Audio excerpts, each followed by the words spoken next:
Good morning. Another episode of Cartridge Talk today.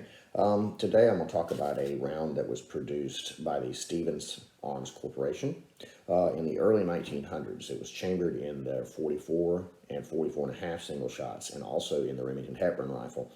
It was fairly popular, but those rifles were also chambered in rounds like the 25-20 and the 32-20 and other rounds that surpassed it in popularity because this particular round, which is the 25-25 Stevens centerfire, is a proprietary round for them.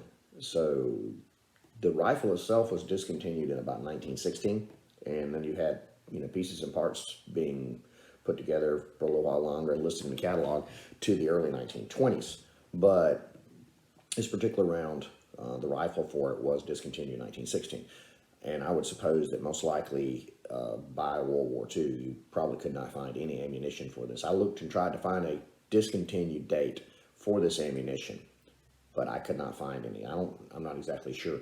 Now, this round develops about 1,500 to 1,550 feet per second in its factory loading.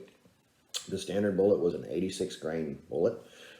This one has a lead bullet, but I have seen pictures of bullets that were jacketed.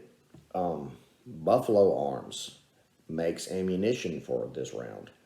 And sticker shock, 20 rounds of Buffalo ammunition, Buffalo Arms ammunition, not Buffalo Bore. It's a black powder cartridge.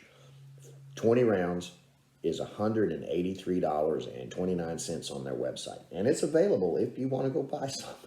But I'm like, okay, that sounds like if you bought that ammo, you would, shoot it up and have to reload it. But I don't know where you could get 25-25 brass. I have not seen any listed. I looked. I'm sure somebody probably has some, and Buffalo Arms has some. I wonder if they sell the brass too. But it's probably expensive too. It's probably $5 or $6 a pop. But yeah, there is a YouTube channel that I will link in the description of this video.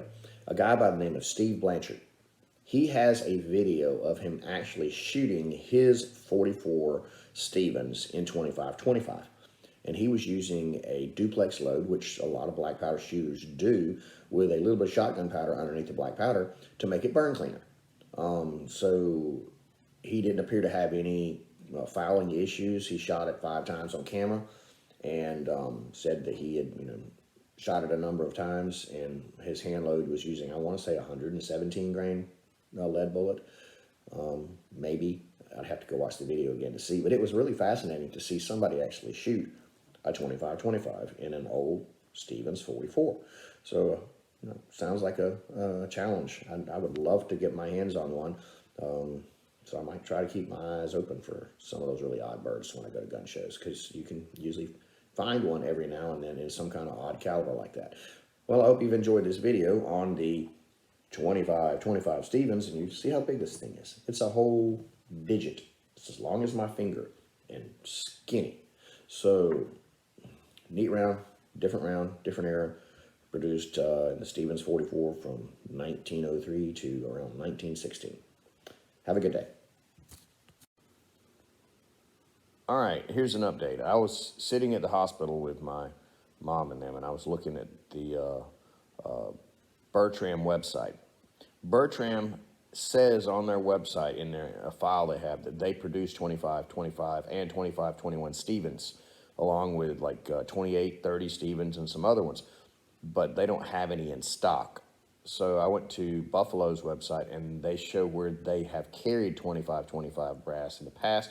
They don't have any in stock. Midway USA lists it on their site, and it says that it is discontinued. So at the present moment, the only 25-25 brass I know of is from Buffalo Arms with that loaded ammunition that's like $180 for 20 of them.